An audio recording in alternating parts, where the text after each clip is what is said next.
오늘 이 저녁 우리에게 주실 하나님 말씀은 마태복음 11장 1절부터 6절 말씀입니다. 신약성경 17쪽 마태복음 11장 1절부터 6절까지 저와 여러분이 한 절씩 교독하겠습니다. 성경을 펴놓으시고 화면을 보시겠습니다. 11장 1절 예수께서 12 제자에게 명하기를 마치시고 이에 그들의 여러 동네에서 가르치시며 전도하시려고 거기를 떠나 가시니라.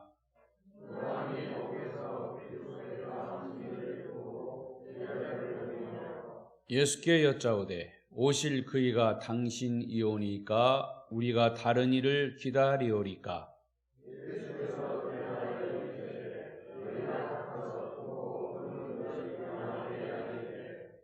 맹인이 보며 못 걷는 사람이 걸으며 나병 환자가 깨끗함을 받으며 못 듣는 자가 들으며 죽은 자가 살아나며 가난한 자에게 복음이 전파된다 하라.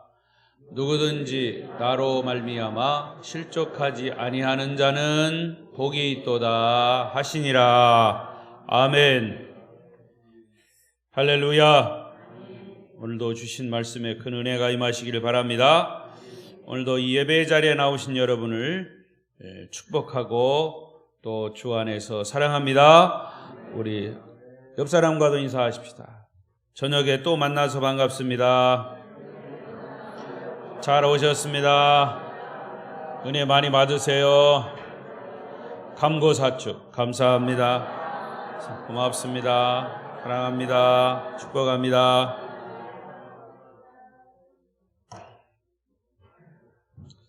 오늘도 이 예배 자리에 나오시고 또 영상의 앞에 함께 예배하시는 모든 분들 하나님의 크신 은혜와 축복이 말씀으로 임하시기를 바랍니다. 주일 저녁과 수요 예배에는 마태복음을 계속 선교하고 있습니다. 오늘 말씀의 주제는 예수님을 의심하는 사람들. 시작. 예수님을 의심하는 사람들. 한 번 더. 예수님을 의심하는 사람들. 지금까지 제가 마태복음 1장부터 10장까지 예수님의 탄생 그리고 예수님의 3년 동안의 공생애의 사역 거기에서 일어난 모든 감동과 축복의 말씀들을 들었습니다. 그러나 이제 마태복음 11장부터는 예수님에 대한 비판, 예수님에 대한 의심, 예수님에 대한 갈등, 예수님에 대한 도전, 그리고 예수님을 반대하는, 그래서 결국 예수님을 십자가에 못 박는 이제 그런 장면이 이제 전개가 됩니다. 그래서 이 마태복음 11장부터는 어찌 보면 저와 여러분이 가질 수 있는 그런 마음들, 믿음의 생활을 하면서도 갖는 예수님에 대한 의심, 비판, 갈등, 도전, 반대 뭐 이런 것들이 계속 나옵니다. 성경은 하나님의 말씀을 항상 우리에게 비춰보는 겁니다. 오전에도 말씀드린 것처럼 그 말씀에 비춰보는 겁니다. 여러분 절대로 성경은 좋은 얘기만 하지 않아요. 이 즈음 제가 말씀드리고 싶은 것은 여러분들이 그 정도로 신앙생활 했으면 야, 교회 가면 이제 좋은 얘기 듣겠지, 목사가 좋은 얘기 하겠지, 이런 수준의 설교는, 또 예배는, 설교 듣는 것은 이제 정말 유치한 그런 신앙이에요. 우리가 하나님의 말씀대로 살려고 막 세상에서 전쟁을 치르다가 교회에 왔으면 다시 그 말씀을 듣고 저런 도전도 있구나, 이런 어려움 속에서 나는 어떻게 버텨갈 것인가, 이렇게 해서 충전을 얻고 가야지 교회 가니까 맨날 죄 얘기만 하더라. 그 죄 얘기는 언제 끝입니까? 죄 얘기는요, 성경을 보세요. 창세기부터 요한계시록까지 다 죄 얘기예요. 그러나 죄 얘기만 있는 게 아니라 그 죄를 어떻게 용서받고 어떻게 예수 그리스도가 나의 죄를 용서했기 때문에 나는 예수와 함께 결국 천국 백성으로 가느냐, 거기에 핵심이 있는 거예요. 할렐루야. 오늘도 여러분의 마음과 귀를 열고 오늘 내게 주시는 말씀이 뭔가를 한 말씀이라도 듣고 그 말씀을 가지고 또 한 주간 승리하시기를 바랍니다.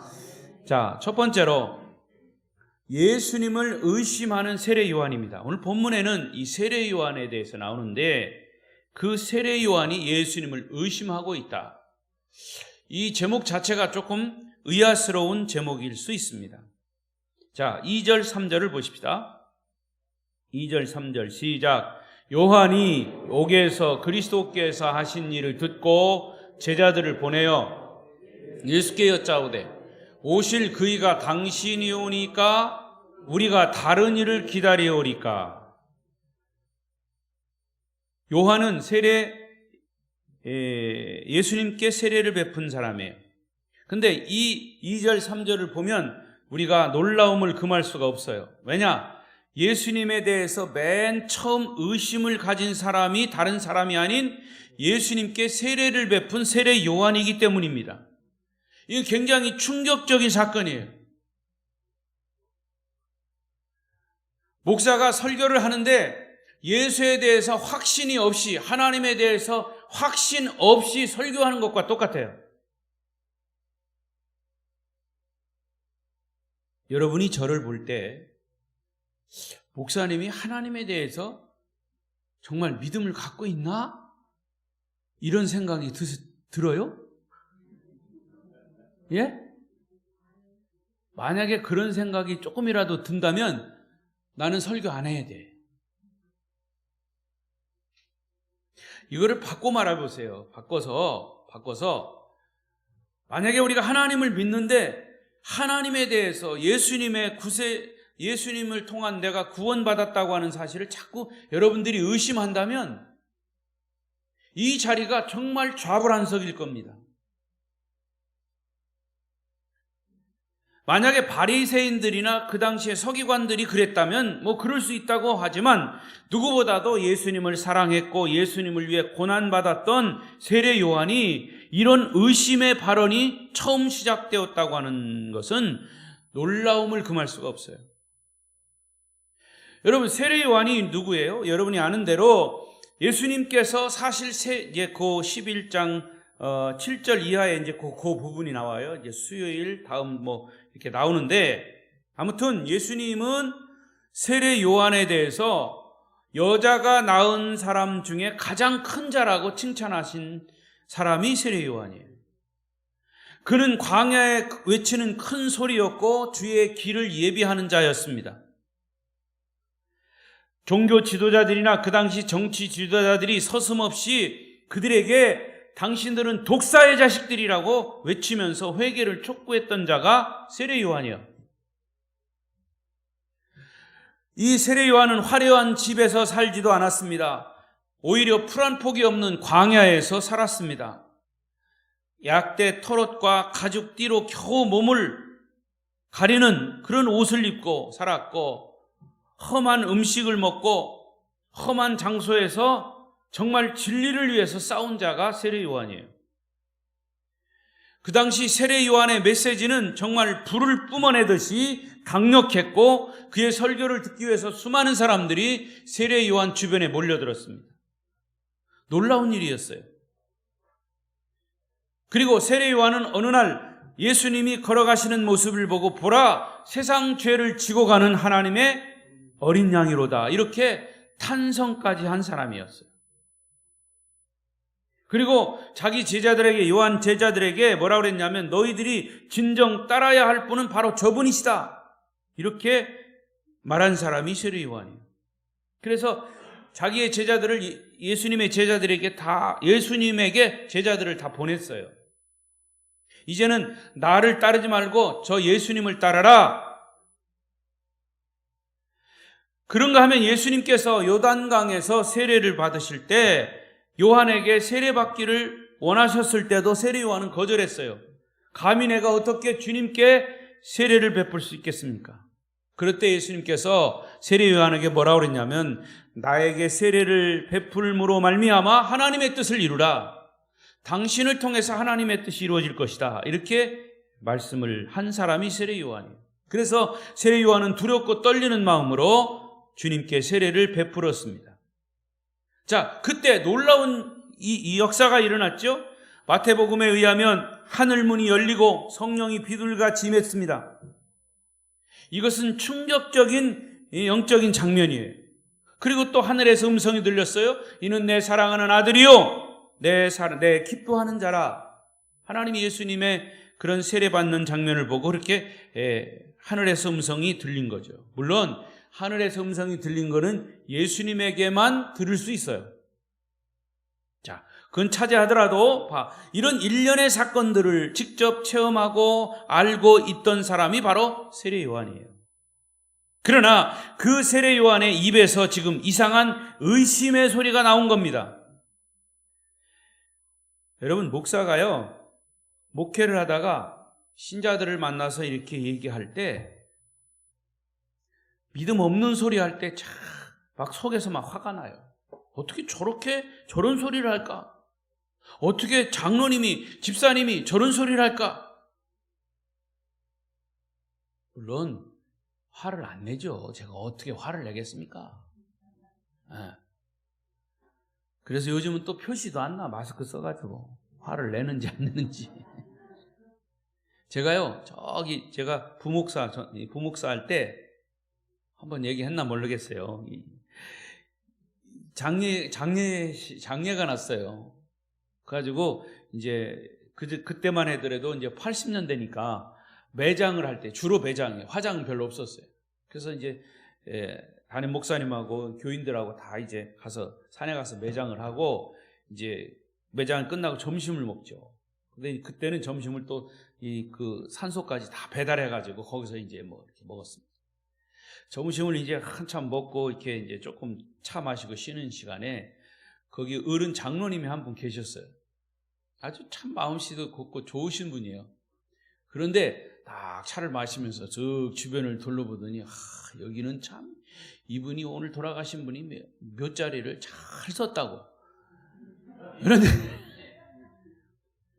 그러니까 자기는 나름대로 그냥 좋은 덕담을 한다고 한 건데 앞불싸 이 장로가 하지 말아야 할 얘기를 한 거예요.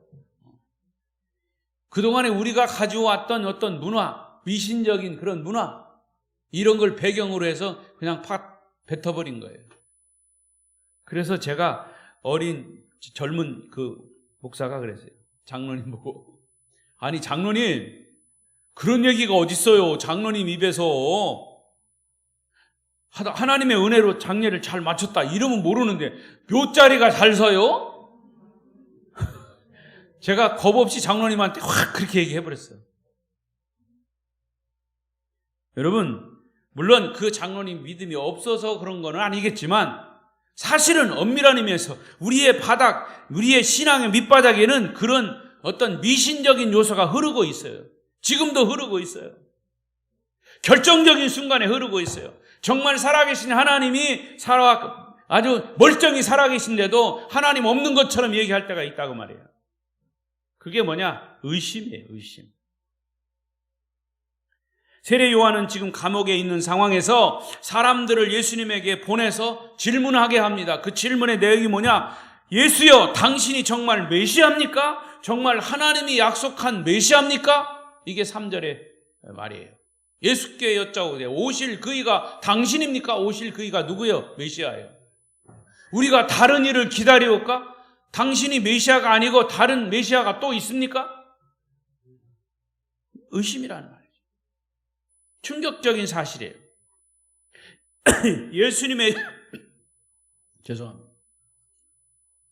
예수님의 길을 예비했고 하늘의 음성을 들었고 하늘문이 열리고 성령이 비둘기같이 임했던 것을 사실은 직접 목격했던 세례 요한도 이런 의심을 했다 그 말이에요. 그렇다면 저나 여러분, 지극히 평범한 우리 인간들이 예수님에 대해서 한두 번 의심을 갖는 것은 어쩌면 당연한 것일 수 있습니다. 그러나 당연한 것이라고 이렇게 합리화시키지 말고 이 말씀을 보면서 예수님을 만났을 때, 예수님을 인격적으로 만났을 때 나는 사실 그런 의심을 하고 있지 않는가, 이런 걸 한번 진단해봐요. 돌이켜보고 또 이 말씀에 비춰보라고 말이에요. 그래서 우리 모두는 예수를 잘 믿다가도 어느 순간에 신앙의 침체에 빠집니다. 신앙의 슬럼프에 빠져요. 신앙의 수렁에 빠질 수 있습니다. 그래서 겉으로는 잘 믿는 것 같지만 속으로는 정말 내가 믿는 것이 사실인가? 과연 이것이 옳은 것인가? 하는 의심을 할 수도 있다는 거예요. 한두 번씩 하게 된다는 겁니다. 아마도 영원히 의심 없이 예수를 잘 믿는 사람은 이 세상에 하나도 없어요. 제가 장담하건대 그래요. 여러분, 제가 아까도 그랬지만 목사님은 하나님 하나도 의심 안 하겠네요. 물론 하나님은 의심 안 하지, 예수님은 의심 안 하지만 내 믿음이 연약해질 때가 있어요. 근데 그 믿음이 연약해질 때 보니까 그게 의심이더라 그 말이에요. 의심. 그가 직분을 가진 목사건 장로건 권사건 성령을 받았건 안 받았건 우리는 인간적인 의심을 한두 번씩 할 수 있다는 것을 이 세례 요한을 통해서 우리가 배우게 되는 거죠. 그래서 의심이라고 하는 이 단어가 오늘 우리가 생각해야 할 주제입니다. 여러분, 예수님에 대한 의심이 왜 생길까요? 단적으로 말하면 의심은 어둠의 세력, 사탄이 우리의 인간의 영혼 속에 심어놓는 게 의심이요. 의심은 사탄이 우리 인간의 영혼 속에 심어놓는 것이다. 시작.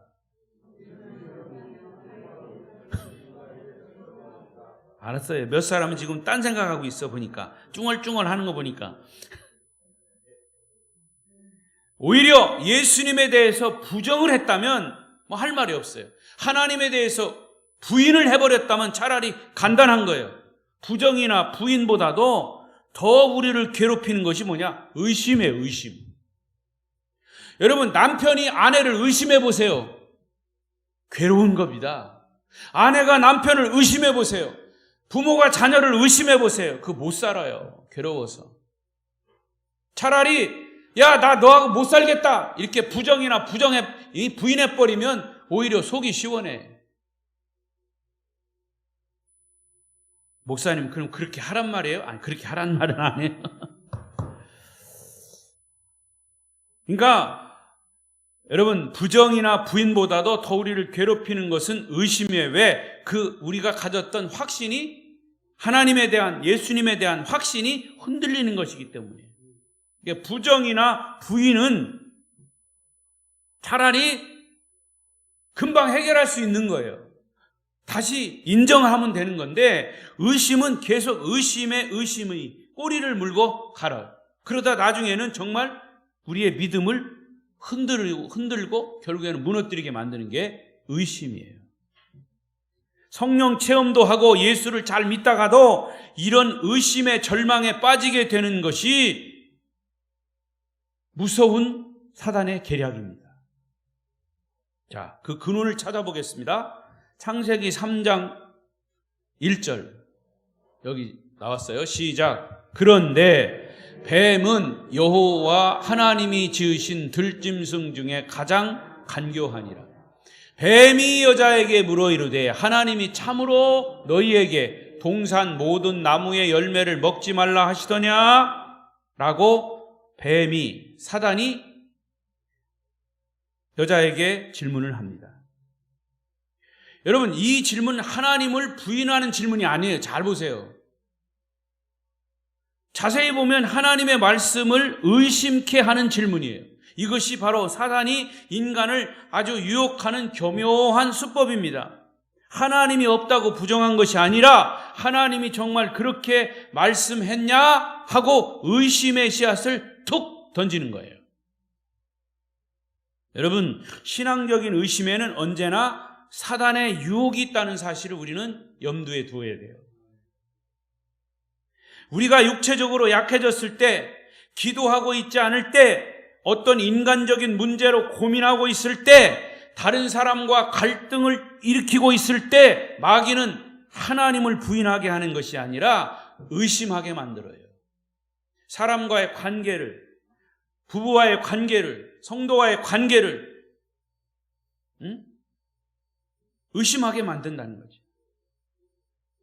하나님이 정말 왜 그러시는 걸까? 라는 눈에 보이지 않는 의심의 씨앗을 탁 뿌렸어요. 그런데 그 의심이 내 마음에 씨앗으로 떨어지는 순간부터 놀랍게도 그 의심은 싹이 나기 시작해요. 자신이 과거에 체험했던 성령 체험, 은혜 받았던 말씀들, 다른 사람에게 침이 마르도록 간증했던 정말 불같은 그 믿음이 그 의심, 조그만 의심 때문에 내 마음에 의심의 씨앗이 탁 떨어지니까 그런 모든 것들이 하루아침에 다 사라지는 거예요. 제가요 항상 하는 얘기가 있어요. 어떤 사람이 막 정말 불같이 화를 내거나 아니면 믿음 없는 소리 할 때 저 사람에게 있어서 하나님은 어디 갔나?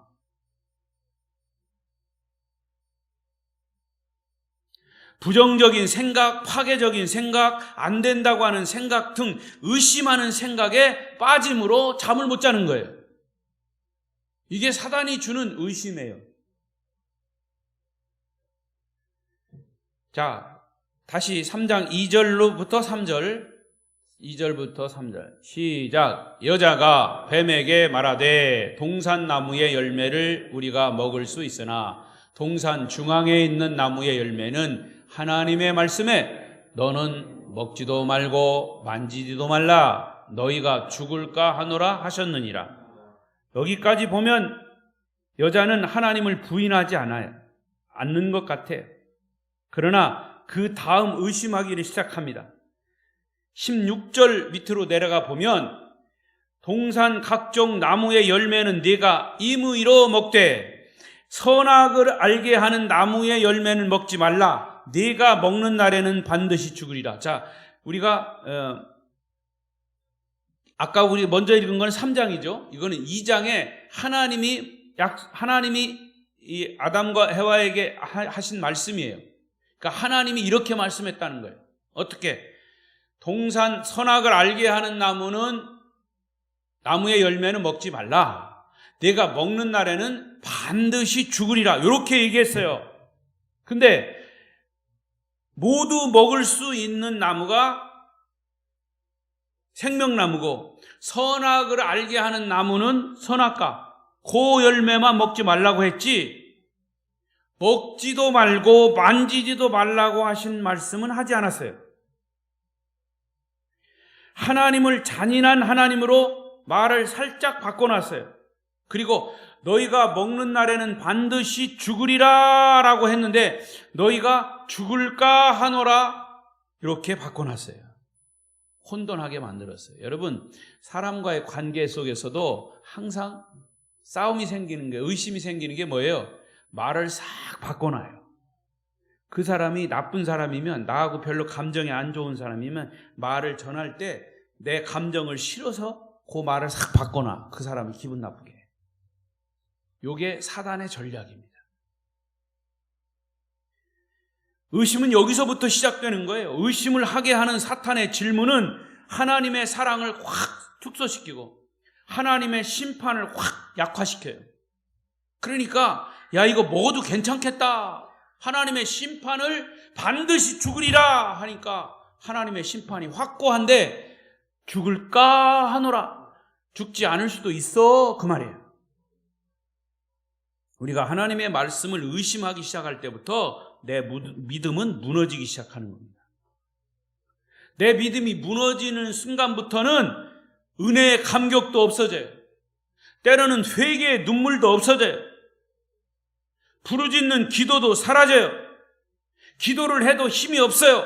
찬송을 해도 감격하지 않아요. 어떤 사람 찬송하는 거 보면 입만 따박따박 소리가 나는지 안 나는지, 요즘은 또 이것까지 가려가지고 소리가 나는지 안 나는지 몰라.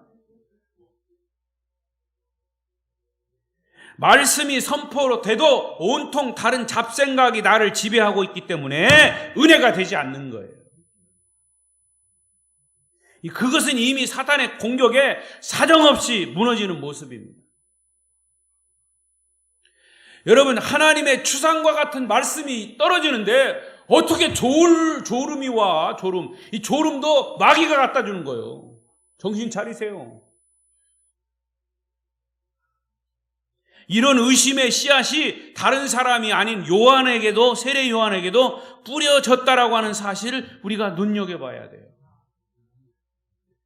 자, 그러면 두 번째로, 왜 그처럼 위대한 세례 요한이 이런 의심의 덫에 걸리게 되었을까? 이유가 있어요.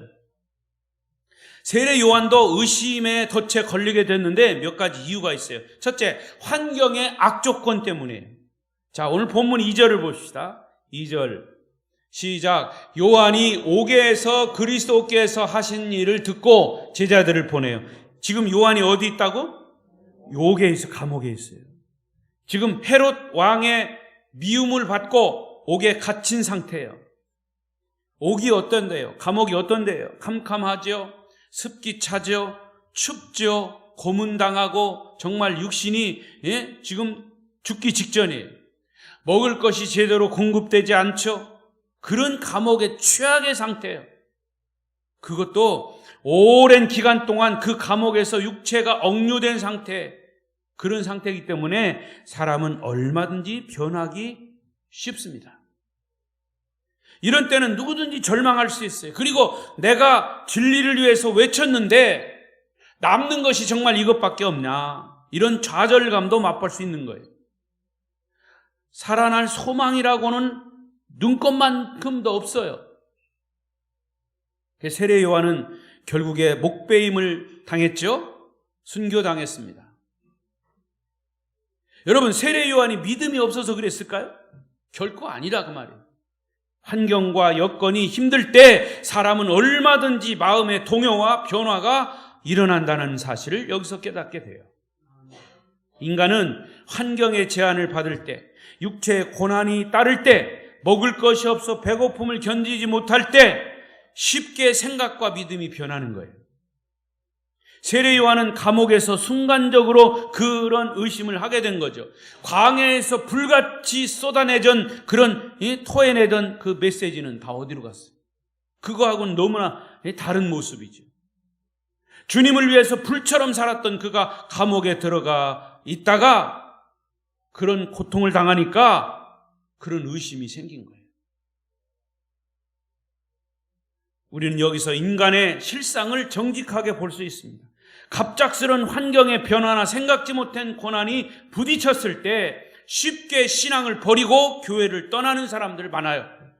당장 코로나를 보세요. 코로나. 모든 목사님들이, 모든 사람들이, 아마 여러분들도 그럴 거예요. 코로나가 갑자기 이렇게 부닥치니까, 더군다나 교회 코로나 때문에 예배 못 드리게 하고 하니까 정말 음과 양이, 진짜와 가짜가 가려지는 거예요. 여러분, 채를 가지고 키를 가지고 퀴즈를 하면 알곡은 다 안으로 모이고 쭉정이는 다 날아가는 거예요. 꼭 그거 같죠. 하나님이 이 코로나를 통해서 퀴즈를 하시는 것 같아.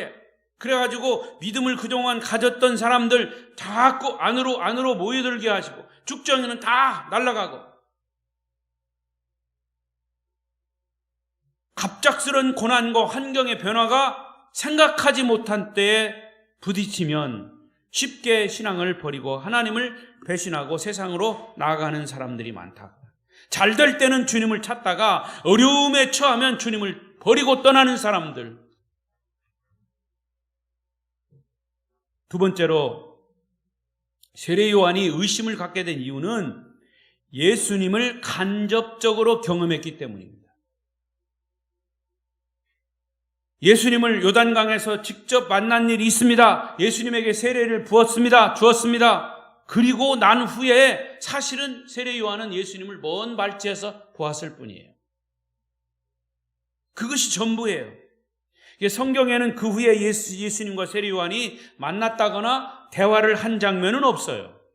아마 예수님의 말씀 사역에 대해 세례 요한은 제자들을 통해서 간접적으로 들었고 기적과 여러 가지 이런 기사들을 소문으로 들었을 것입니다. 그러나 여러분, 직접 경험보다는 간접 경험은 그 능력이 희석이 돼요. 대부분이 많은 그리스도인들이 믿음이 없고 확신이 없는 것은 직접적인 체험이 없기 때문에. 어떤 체험? 예수 그리스도를 내 인격적으로 만나는 체험이 있어야 돼요. 성경을 많이 배우는 것도 중요하지만 성경을 많이 배워도 이 머리만 커지지 이것이 성경 그 배운 것이 가슴으로 확 와서 닿아야 되고 그것이 감동이 돼야 되고 그것이 나가 죄인이구나. 죄인된 나를 예수님이 구원하셨구나. 이런 직접적인 주님과의 만남이 일어나야 된다는 거죠. 이런 것이 없고 간접적으로 그냥 어디서 들은 것만 자꾸 쌓여가면 그것도 잘못 들어가지고 이상하게 되는 거예요. 성경을 배우는 것도 중요하지만 그 다음 단계는 성경을 통해서 내가 하나님을 직접 만나야 됩니다.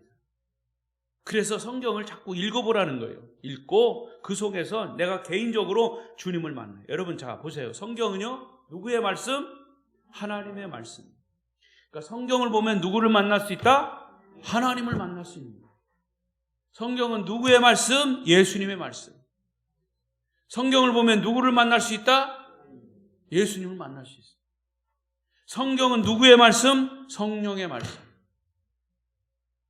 그러면 성경을 볼 때 누구를 만날 수 있다? 이제 아주 대답도 안 하시네 이제. 나 밤새도록 할 수 있어 이것만 가지고. 여러분 내가 나중에 확인하려고 했는데 이왕 얘기가 나왔으니까 여러분 기도 책 드렸죠? 그거 읽어보시면서 뭘 느끼셨어요? 이 책이 뭘로 되어 있을까 하면 감이 왔어요? 그 책은요 사도신경 신앙 고백이 처음부터 끝까지 제일 위에 나오죠. 전능하사 천지를 만드신 하나님 아버지를 내가 믿사오며. 그러면 거기에 딱 나오면 그 다음에 그 밑에 그 말씀에 따른 성경 구절, 찬송, 기도. 근데 그 책이 전체적으로 뭐냐? 성부, 성자, 성령으로 된 책이에요. 그래서 그거를 하루 아침, 점심, 저녁 그렇게 한번 계속 읽어가면 성부, 삼위일체 하나님이 하루 동안 나와 함께 하시는 것을 그 말씀을 읽어가면서 함께 하시는 것을 느껴가라 라는 의미에서 그 책이 만들어진 거예요. 하고 안 하고는 여러분 자신이지만 여러분 자유지만 그러나 그거를 통해서 여러분 하나님과의 동행, 하나님과의 만남, 하나님과의 교제 이것을 이루시라고 그렇게 말씀을 드린 거예요. 책을 드린 거고요. 그러니까 우리가 직접 영적인 양식을 자꾸 먹고 남이 가르쳐 주어서 받은 은혜보다 내가 직접 무릎을 꿇고 주님을 인격적으로 만나는 그 직접 경험이 더 중요하다고 말이에요. 그 직접 경험이 없으면 예배에 나오지 말라 그래도 나와. 은혜의 자리에 나오지 말라 그래도 나와. 그런 직접 경험이 없으니까 그냥 이랬다 저랬다. 기분 좋으면 나가고 기분 안 나오면 안 나오고.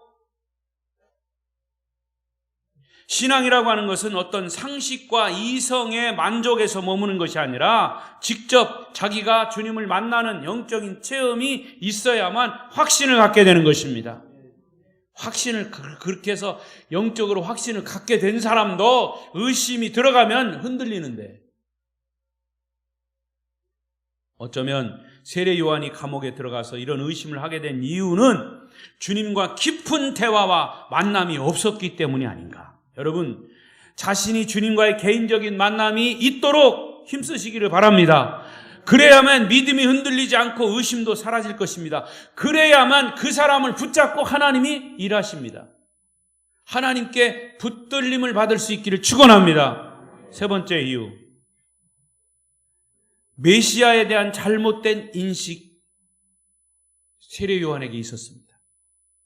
그 당시 이 세속적인 유대인들 종교 지도자들은 메시아를 누구로 생각했느냐? 정치적으로 해방을 시킨 분으로, 경제적으로 사회적 구원을 일으킬 리더로 생각했던 거예요.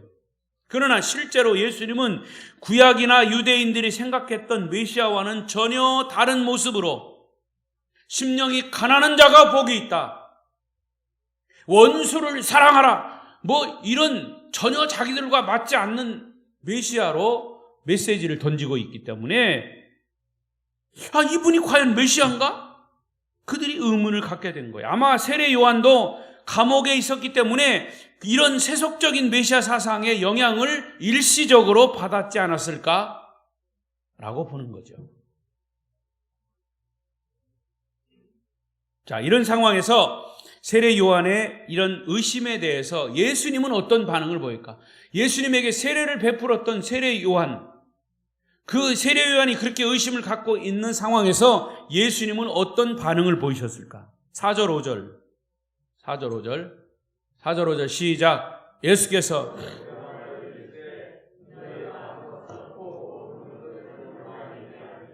맹인이 보며 못 걷는 사람이 걸으며 나병 환자가 깨끗함을 받으며 못 듣는 자가 들으며 죽은 자가 살아나며 가난한 자에게 복음이 전파된다 하라. 주님은 세례 요한을 꾸짖지 않으셨어요. 누구보다도 주님은 세례 요한을 잘 알고 계셨기 때문에 근본 세례 요한의 마음은 변한 것이 아니다라고 판단하신 거예요.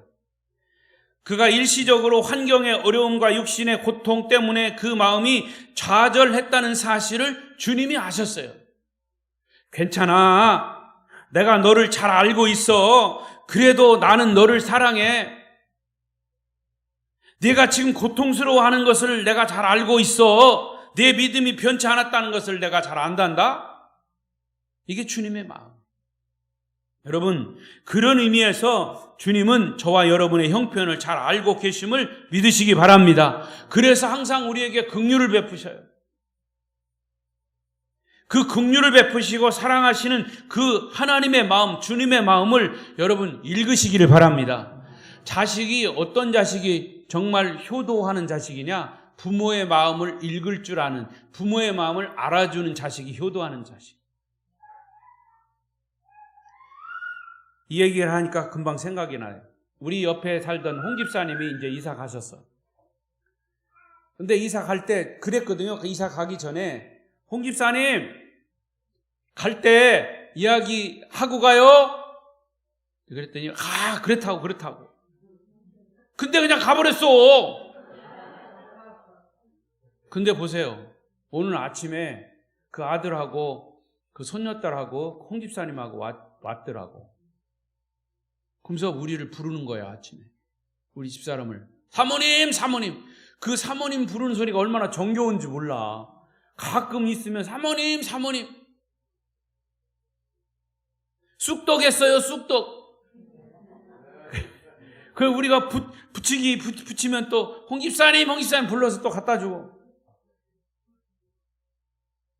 근데 뭐 죄송합니다만은 그 어머니가 이제 남편 여의고 혼자 사시는데 또 이렇게 정신적으로도 이렇게 온전하질 않잖아요.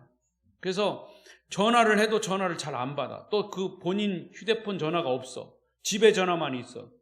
그러니까 누가 와서 두드려도 잘 못 들어.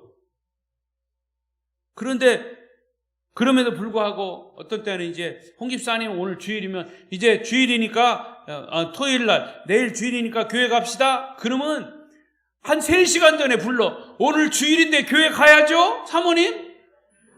그럼 조금 11시 이제 한 10시 반쯤 해서 가도 돼요.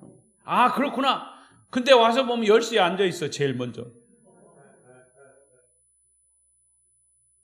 여러분, 오늘 와서 이제 얘기하는 거예요. 눈물을 글썽글썽 하면서 목사님 보고 싶을 거예요. 우리 사모님 보고 싶을 거예요. 내가 눈물이 나더라고요.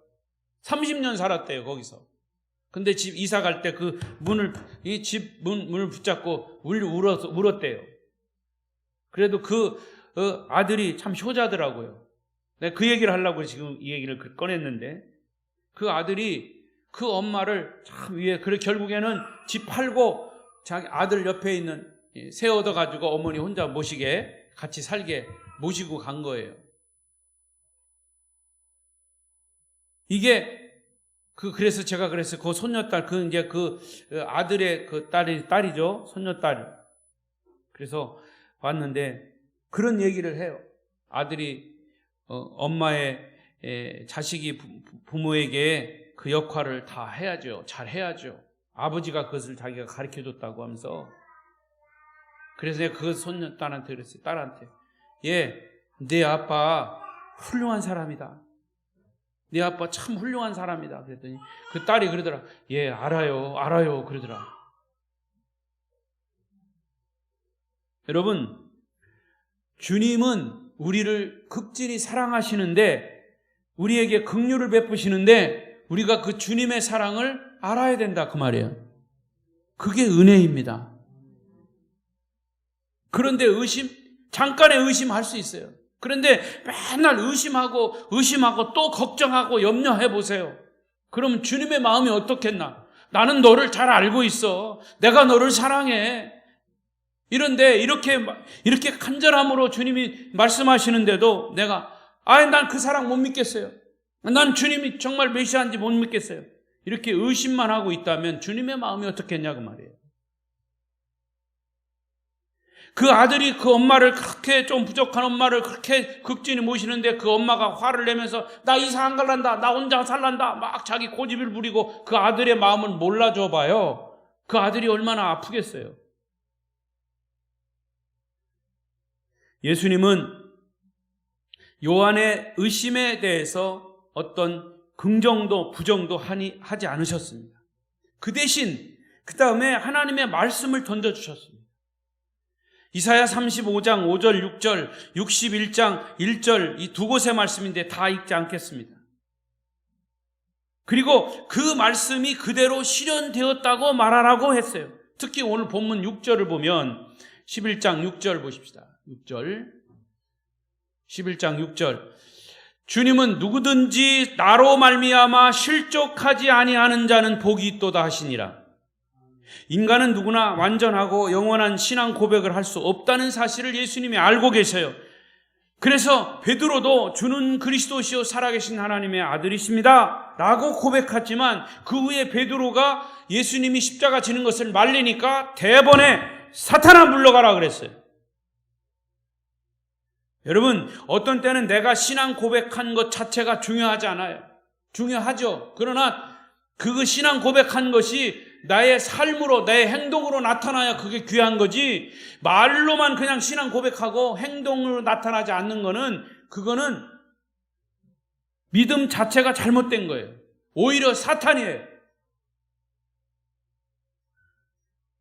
예수님께서 그래서 뭐라고 말씀하셨냐면, 네가 그렇게 주는 그리스도시여 살아계신 하나님의 아들이라고 고백한 것은 네가 한 게 아니야.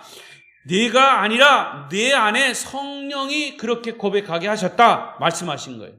근데 대번 자기의 성령이 하신 것도 잊어버리고 자기가 가진 지식과 자기가 가진 생각을 가지고 주님 어디를 가십니까? 못 가십니다 라고 얘기하니까 대번 사탄아 물러가라 그랬어요. 오늘 우리가 예수를 믿는 것은 내 힘으로가 아니라 나로 하여금 예수를 믿게 하시는 하나님의 사랑, 하나님의 긍휼, 성령의 역사하심을 믿으시기 바랍니다. 예수를 믿지 못하게 하는 많은 시련과 시험과 도전이 있지만 내가 교회를 떠나지 못하고 주님을 배신하지 않는 이유는 오직 주의 은혜예요. 아까 은혜라고 하는 찬송 들었죠. 나의 모든 삶이 다 은혜예요. 그리고 성령의 강력한 역사 때문임을 믿으시기 바랍니다. 마지막 네 번째로 예수님을 의심한 이 세례 요한 사건을 통해서 우리가 배울 수 있는 교훈이 뭘까? 그것은 우리 인간에게는 누구에게나 의심과 회의가 있을 수 있다는 거예요. 아무리 위대한 성자라도 의심의 통로를 지나지 않고서는 믿음의 길을 갈 수 없어요. 의심은 과거에 끝난 것으로 해결되지 않아요. 앞으로도 계속 의심은 우리에게 마귀가 도전할 거예요. 의심이라고 하는 이 무기를 가지고 마귀가 우리를 공격할 거예요. 그러나 그 의심을 누를 수 있는 것은 주님의 사랑, 주님의 긍휼로 그 의심을 누릴 수가 있는 거예요. 그래서 우리는 그런 유혹에 넘어가지 마시기 바랍니다. 의심은 꼭 불신앙에서만 오는 게 아니에요. 믿지 못해서 의심이 생기는 경우도 있지만 어떤 환경, 주변의 여건, 사람을 통해서 순간적인 의심이 생길 수 있어요. 이런 때는 너무 심각하게 자신을 비하시키지 마십시오. 오히려 서로가 잘 먹고 잘 쉬고 서로 위로하고 격려해야 돼요. 그래서 교회 공동체가 필요한 거예요. 예수님 자신 때문에 시험에 들지 말라고도 하셨어요. 예수님 때문에 시험에 들면 예수님께 우리가 나아갈 수가 없는 거죠. 쉽게 말해서 여러분, 말씀을 전하는 이 목사나 또 교회 리더이신 장로님들 때문에 시험 들지 말아야 합니다. 목사나 장로, 교회 리더들 보기 싫어서 교회 안 나가는 사람도 많이 있어요. 우리가 그러면서 그러잖아요. 어디 사람 보고 믿느냐? 예수님 믿고 믿지. 우리야 그렇지만 믿지 않는 사람들은 사람 보고 믿어요. 그러니까 우리가 잘해야 된다는 거죠. 믿음 생활 똑바로 해야 된다는 거죠. 목사나 장로도 사람이기 때문에 양면성이 있어요. 특히 목사는 주의 종으로 하나님 말씀을 전하는 거룩한 사람, 거룩한 모습이 있죠. 그러나 또 한편으로는 인간의 연약함을 그대로 지니고 있어서 목사 때문에 실족할 수 있어요.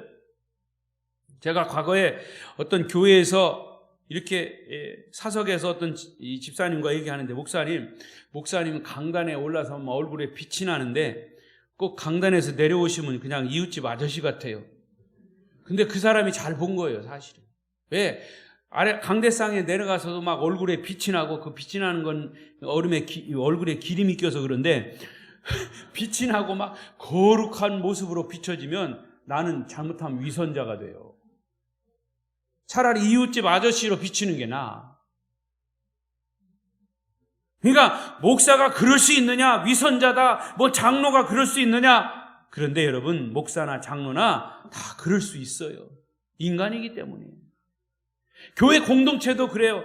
교회가 천국은 아니에요. 왜? 죄인들이 모이는 곳이 교회예요. 그래서 죄인들이 모여서 예수 만나고 죄를 회개하고 용서받고 구원받아 천국 백성 되는 거 아닙니까? 열심히 봉사하면서도 말이 많고 열심히 헌신하면서도 시기와 질투가 있는 것이